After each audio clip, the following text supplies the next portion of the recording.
তো আমাদের কলকাতা স্টাইলের রিক্সা, কিন্তু কোনোদিনও কলকাতায় দেখেছিলেন যে কোনো মহিলা রিক্সা চালাচ্ছে? এখানে কিন্তু জাপানে মহিলারাও রিক্সা চালাচ্ছে, পিছনে দেখছে। আর দেখুন কত বড় বিল্ডিং হয়ে গেছে আজকের দিনে এখানে। কেউ বলবে এখানে বোম পড়েছিল?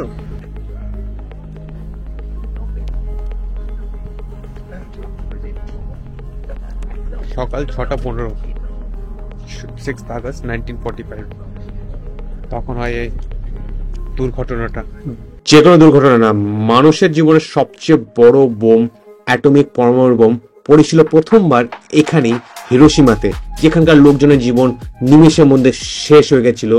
1 সেকেন্ডের মধ্যেই 2 লাখেরও বেশি লোক মরে যায়, আর হিরোশিমা শহরে কিচ্ছু থাকে না। সেই হিরোশিমা শহর দেখতেই চলে এসেছিলাম আমরা এই জাপানের ট্যুরে।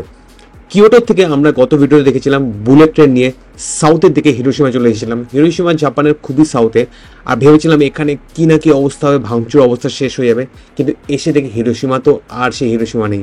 নিজের কষ্ট, পুরনো ইতিহাসটাকে একদম ভুলে ছাড়খাড় করে কতটা এগিয়ে চলিয়েছে। আর আজকে দেখবেন আপনারা এই ভিডিওতে হিরোশিমা আজকের দিনে কি অবস্থা 2025-24-এ। চলো হিরোশিমা এক্সপ্লোর করা যাক আপনার বাঙালি এক্সপ্লোরার রাজার সাথে। ট্রাম পুরো ভর্তি হয়ে গেছিল, কিন্তু খুচরো ছিল, খুচরোতে টাকা দিয়ে দিলাম 220 লোকাল টাকা, মানে আমাদের কত হয়ে যাচ্ছে 125 টাকার মতো। ট্রাম পুরো ভর্তি, এদিকে আমার সবার বাড়ি আছে।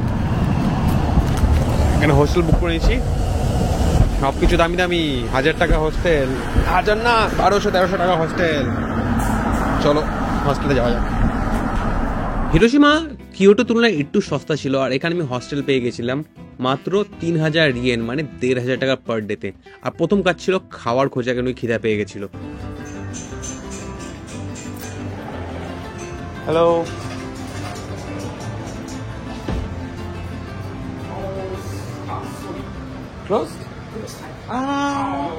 আমার সকালটা দেরি করে হয়, 12টা বেজে গেছিল, অনেক রেস্টুরেন্ট বন্ধ হয়ে গেছিল। উনি বললো অন্য কোথাও যেতে, আর এখানে সব রেস্টুরেন্ট নাকি ক্যাশ নেয়, সেই জন্য ক্যাশ নিতে চলে গেলাম এটিএমে। আর এটা জীবনে আমার প্রথম এটিএম, আমার 90টা পুরো দেশ ঘোরা, যেখানে আমি এটিএমটা বুঝতে পারলাম না কি করে ইউজ করতে পারলাম না, আর টাকা বার করতে পারিনি।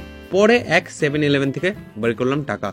তো এই টাকাটা বার করে নিলাম, এটা হচ্ছে 20,000 ইয়েন, 10,000, 20,000 এর জন্য আমার ব্যাংক থেকে কাটলো 11,000 সামথিং, কেন কি ব্যাংকে নিল চার্জ এটিএম 150 টাকা।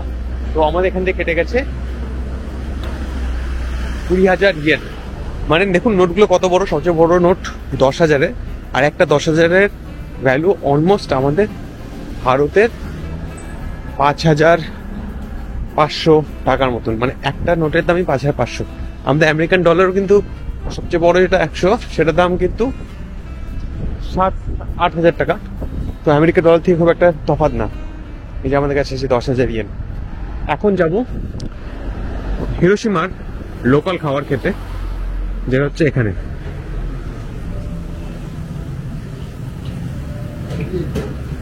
এটা হচ্ছে এই খাবারটা। Thank you.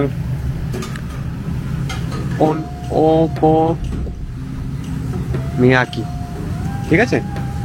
এর মধ্যে বেসিক্যালি এটা হচ্ছে চাউমিন দিয়ে ভেজে এরকম সুন্দর একটা খাবার রেডি হবে। আমরা কোনটা নিব, চাইনিজ নুডল না উডন নুডল, কোনটা ভালো হবে আমি জানি না। তোর মধ্যে আছে ভেজিটেবল, পর্ক এবং এগ। আপনি কিছু এক্সট্রা অ্যাড করতে পারেন, যেমন গার্লিক, স্প্রিং অনিয়ন, শ্রিমস, এগুলো সব এক্সট্রা অ্যাড করাতে পারে। Squid, corn.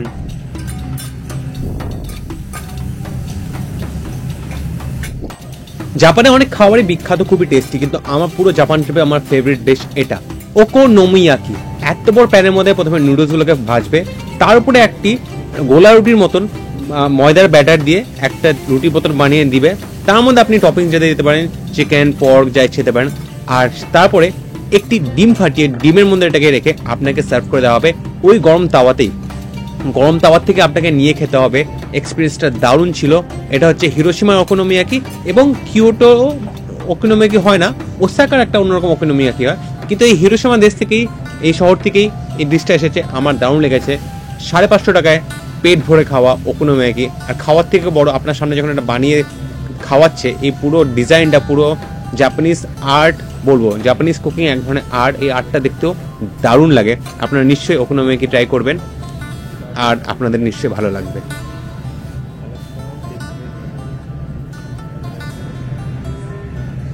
তো এটা কিভাবে খেতে হয়, এটাকে নিবে খুন্তির মতো, আর তারপরে এটা কাটুন আপনার যে কোনো ইচ্ছা পিস। কাটার পর আপনি এটাতে তুলে খেতে পারেন বা চপস্টিক যদি ব্যবহার করতে পারেন তাহলে চপস্টিক আর তুলুন, ফেলবেন না, ভয় পাবেন না। ফুদের কিন্তু খুব গরম, এটা খুব গরম কিন্তু খুবই সুস্বাদু। তো খাওয়া দাওয়াটা হয়ে গেল খুবই সুন্দর। তারপরে এসে বেরিয়ে গেছি আমরা দেখতে এই ঐতিহাসিক শহরটা, যেটার নাম হিরোশিমা।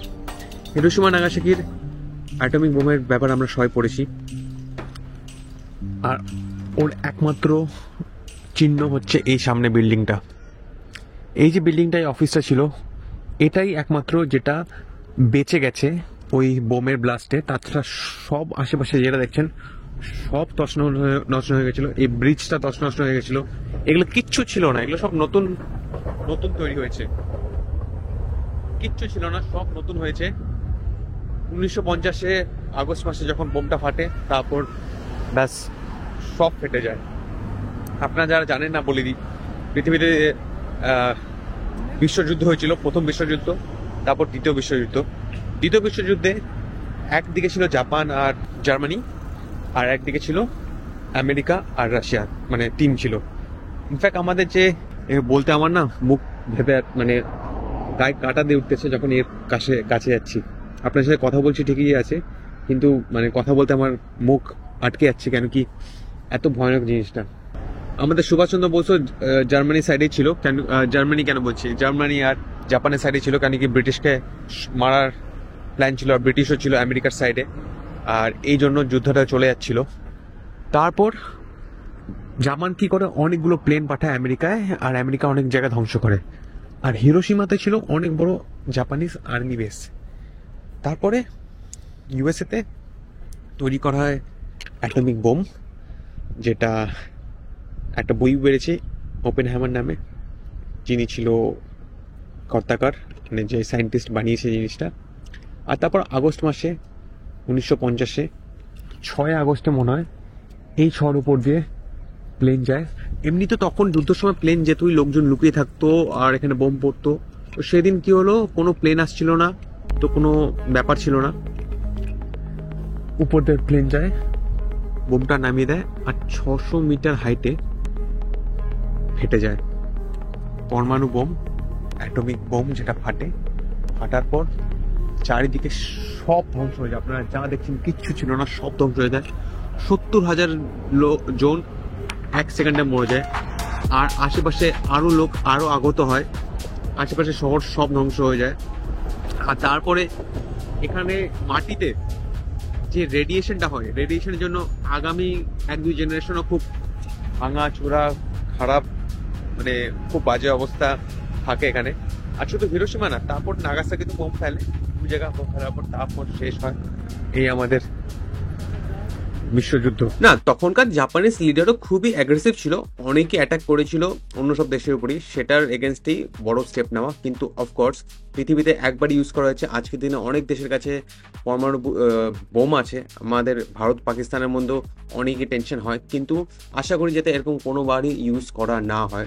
2বার জাপানের উপর ইউজ করা হয়েছে, আর জাপানের লোক এটা নিয়ে খুবই কষ্ট ফিল করে, কিন্তু এটাকে মনে রাখতে চায় না। এটাকে ওরা ভুলে আগিয়ে নিজের শহরটাকে কত সুন্দর করে তুলেছে। কিন্তু ভাবলে কেমন লাগে, এত ধ্বংস হয়ে গেছিল, জাপানের মতন দেশই মাত্র 50-60 বছরের মধ্যে এই পুরো ধ্বংসটাকে এত সুন্দর একটি শহরে করে তুলেছে। হিরোশিমা এসে খুবই ভালো লাগছিল। হিরোশিমাতে ভেবেছিলাম দুঃখ পাবো, চারিদিকে ধ্বংস হবে, যেরকম আমরা কোনো আরবিক দেশে যাই যেখানে ওয়ার টোন জায়গা থাকে, কিন্তু একদমই না। এখানে লেখা আছে অনেক ইতিহাস ওই ব্যাপারে, কিন্তু আজকের দিনে জাপান অনেক এগিয়ে গেছে। এইটার আর কোনো ওদের কাছে কোনো কষ্ট নেই বলতে পারলেই চলে।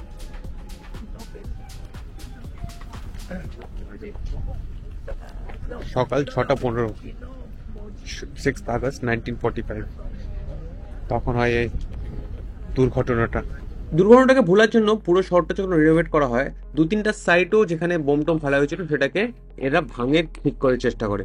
কিন্তু এই যে ডোমটা দেখছেন আপনার সামনে, এটাকে অনেকজন বলে এটাকেও পাল্টে ফেলা হোক, যাতে আমাদের কোনো মেমোরি না থাকে এই কষ্টের টাইমের। কিন্তু অনেকেই বললো না, এটা এরকমই থাকবে, যাতে লোকে দেখে শিখে যে আমাদেরকে কেউ যদি মেরে থাকে এত জোরে, আমরা ওটাকে ভুলিয়ে আগে চলে যাব হিউম্যানিটির দিকে। সেই জন্য জাপানি লোকেরা এই সাইডটাকে এরকমই রেখেছে। চারপাশে সুন্দর পার্ক তো করেছে, কিন্তু এটা রেখে দিয়েছে ডোমটা। এখানে হচ্ছে মেন মেমোরিয়াল পার্ক। সামনে কিছু দোকান আছে, না ঘন্টা আছে, লোকে ঘন্টা বাজাচ্ছে মেমোরিয়ালের জন্য, মানে যারা মারা গেছে তাদের সম্বোধনা জানানোর জন্য। ব্যাস, আর অনেক মন্দিরও আছে, মন্দির শ্রাইন যেরকম থাকে সেরকমই আছে আমাদের হিরোশিমাতে। খুবই ইন্টারেস্টিং, খুবই দুঃখজনক শহর আমাদের হিরোশিমা। নাগাসাকিও যাওয়া যায় এখান থেকে, খুব একটা দূর না, হয়তো কালকে চলে যাবো। কেন কি আমার কাছে এসেছে জাপান রেলের চেয়ার পাস, আর চেয়ার পাসের সাহায্যে আমরা যে কোনো জায়গায় যেতে পারবো ইজিলি। কিন্তু আপাতত প্ল্যান নেই, আপাতত কোনো প্ল্যান নেই আমাদের নাগাসাকি যাওয়ার, শুধু Okay. It's together? Yeah. Japan একটি বয়স্ক দেশ, আর এখানকার লোকজন কিন্তু খুবই শাই, মানে লজ্জা পায় লোকজনের সাথে কথা বলতে, টুরিস্টদের সাথে কথা বলতে। তার কারণ একটাই যে তারা ইংরাজি পারে না। 2-3 জন যারা ইংরাজিতে কথা বলতে পারে তারাও কথা বলে, কিন্তু তাও ইন জেনারেল লোকজন খুবই লাজুক। কিন্তু হিরোশিমা এসে এটা হয়নি। আমি ভেবেছিলাম হিরোশিমার লোক খুবই দুঃখিত থাকবে, খুব মরা হবে, কেন কি এদের ইতিহাসটা এত মরা ইতিহাসটা এত দুঃখিত। কিন্তু হিরোশিমার লোকজন তো খুবই বেশি ফ্রেন্ডলি, এতই ফ্রেন্ডলি যে এই সুন্দর সাকুরার সিজনে যখন আমি এসেছিলাম, এই 7 দিন এই সুন্দর গোলাপি রংটা যখন গাছে থাকে, আমি পেয়ে গেছিলাম 2জন জাপানি মেয়ে, যে আমাকে খুবই বেশি এন্টারটেইন করেছিল।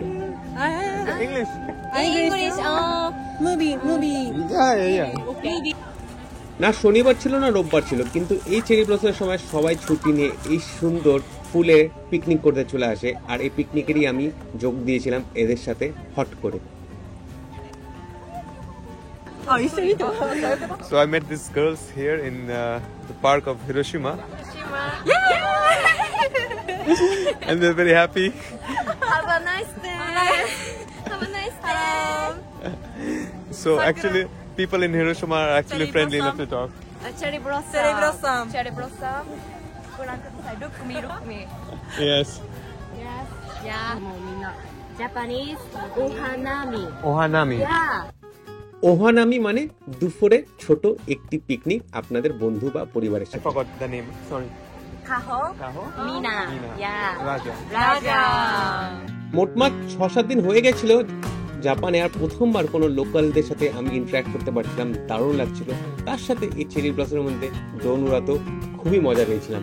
এদের সাথে আমি তারপর চলে যাব একটু ক্লাবিংয়ে, একটু জাপানের নাইট লাইফও দেখে নিব।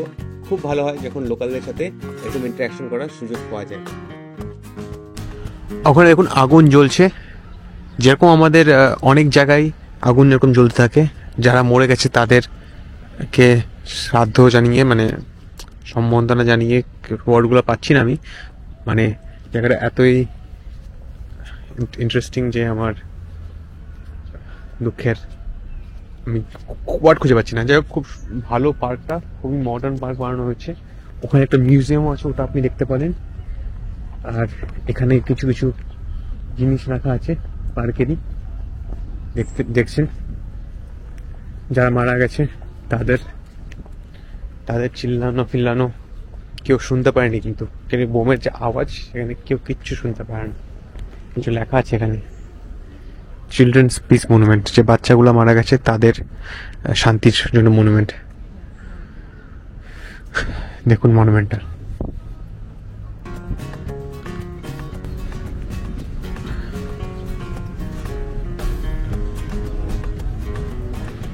আর দেখুন কত বড় বিল্ডিং হয়ে গেছে আজকের দিনে এখানে। কেউ বলবে এখানে বোম পড়েছিল? কেউ কি বলতে পারবে এখানে বোম পড়েছিল মানে 45, 50, 80 বছর আগে বোম পড়েছিল? আজকে দেখুন কত বড় অ্যাডভান্স হয়ে গেছে। জাপানি শুধু পারে, এখানে এত ভূমিকম্প হয়, ভূমিকম্প হওয়ার সত্ত্বেও এক সেকেন্ডের মধ্যে, মানে এক সেকেন্ড বলবো না, 2 দিনের মধ্যে সবকিছু ঠিক করে দেয়। দেখুন কত বড় মল, কত বড় মল বিল্ডিং ওই মেমোরিয়ালের পাশেই হিরোশিমাতে। মানে বিশ্বাসই হচ্ছে না যে এরা এত ভালোভাবে কাজ করতে পারে।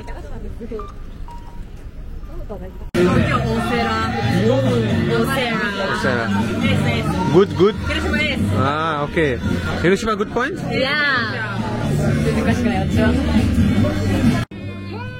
日本の立ち飲み屋に来てます。スタンディングバー。スタンディングバー。はい。যেমন রাশিয়াতে ভডকা, ইংল্যান্ডে উইস্কি, সেরকমই জাপানিজ ড্রিঙ্ক এটাকে বলে সাকে। একটু উইস্কির মতনই কিন্তু ডাইলুট করা থাকে। ওয়াইনও বলবো না, কি যে বলবো, সাকেই বলবো। আর সাকে টেস্ট করতেই চলে এসেছিলাম এখানে। এক গ্লাস মনে পড়ছে না কত দাম ছিল, 250-300 টাকা হবে।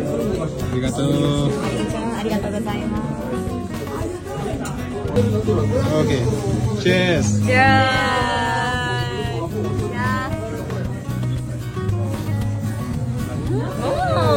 Good.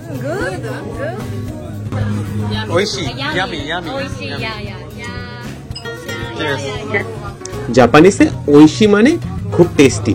তো যেগুলো এগুলো শব্দ শিখি সেগুলো বলে দিই।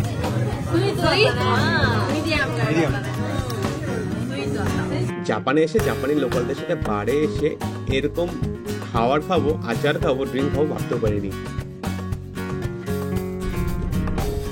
দিনটা দারুণ সুন্দর, রোদ উঠেছে, ফুল ফুটেছে, এক্সপ্লোরার বেরিয়ে গেছে। আমরা এখন চলে এসেছি মিজায়ামার দিকে। হ্যাঁ, মিজায়ামাই মনে বলে এটাকে। আমরা হিরোশিমা থেকে একটা ছোট ট্রেন চলে এসেছি এখানে। একটা ছোট্ট দ্বীপ আছে, ওই দ্বীপটা দেখার জন্য।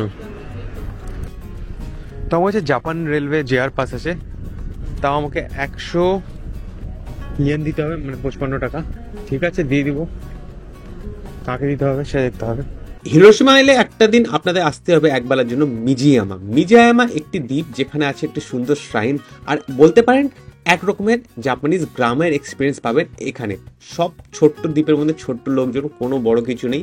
আর আপনাকে বোটে করে যেতে হবে, বোটে করে ব্যাক আসতে হবে। Taxi ticket for Jaya Pass? Yes. Please buy the tax ticket, Uh-huh. 110 per person, at the red color vending machine here and over there. Office? Okay. Yeah. যেহেতু একটি টুরিস্টিক জায়গা, এখানে 1-2 জন পেয়ে গেছিলাম টুরিস্ট কাউন্টার বলে ইংরাজিতে আমাদেরকে বলে দিতে কি করে টিকিট কাটতে হবে। আর টিকিট করে চলে যেতে হবে ফেরিতে। ফেরিটা মাত্র আধা ঘন্টা। বাইরের দিকে একটু হাওয়া ছিল, ঠান্ডা লাগছিল, কিন্তু ফেরিটা চার্ট হওয়াতেই আমরা দেখে নিলাম এখানে আছে অনেক টুরিস্ট, আর অনেক ভারতীয় টুরিস্ট দেখলাম এখানে বড় বড় গ্রুপে এসেছিল। আর দেখা হলো প্রথমবার এই বড় শ্রাইন, যেটা হচ্ছে এখানকার মেইন অ্যাট্রাকশন। জলের টাইড, মানে জোয়ার ভাটাতে এটা উঁচুতে উঠে আর নামে, আর শ্রাইনটা দেখতে ভালো লাগে। উপরে পাহাড়েও হাইকিং করে অনেকজন, কিন্তু আমরা হাইকিং বাদ দিয়ে শুধু 1 ঘন্টার জন্য ঘুরে নেব।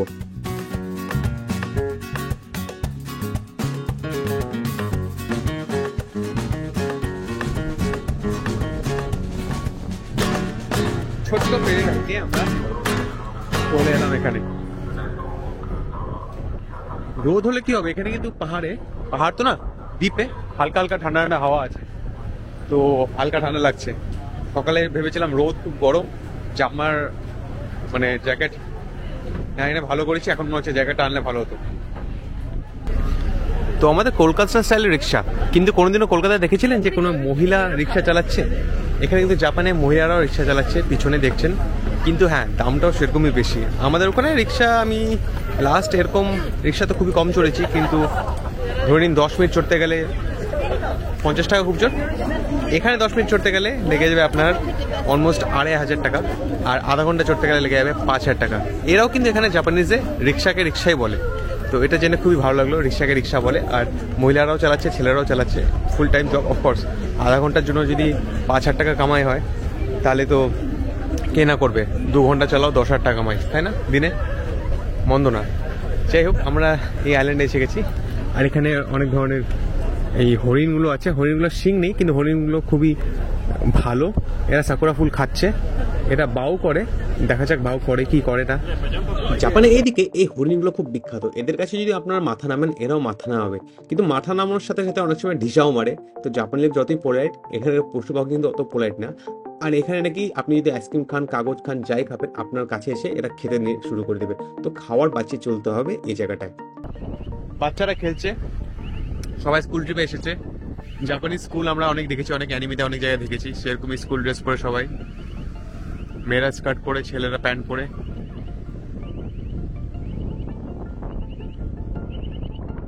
ওখানে ওই শ্রাইনটা বিখ্যাত।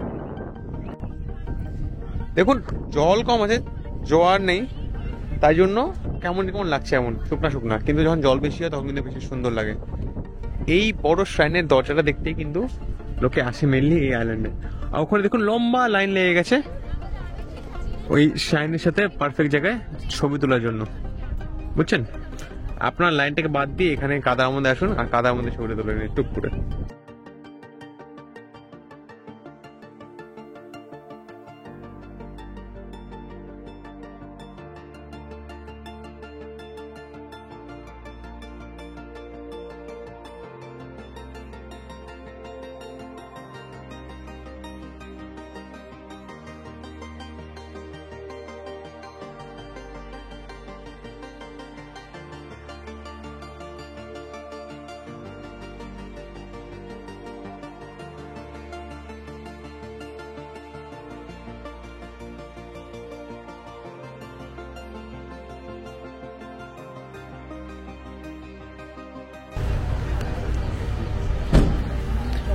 এটা কিন্তু একটা গ্রাম, বলতে গেলে গ্রাম। প্রথমে একটা গ্রাম দেখতেছি। এতক্ষণ যেগুলো দেখেছিলাম কিয়োটো, ওসাকা বা হিরোশিমা, সব কিন্তু বড় বড় শহর ছিল। এটা কিন্তু একটা শান্ত গ্রাম। এখান থেকে ওই শ্রাইনের দিকে হেঁটে যাবো। No entry here. ও এন্ট্রি নেই, দিক দিয়ে এক্সিট। পিছনে আবার লাগেজ রাখার ব্যাগও আছে, দারুণ সিস্টেম।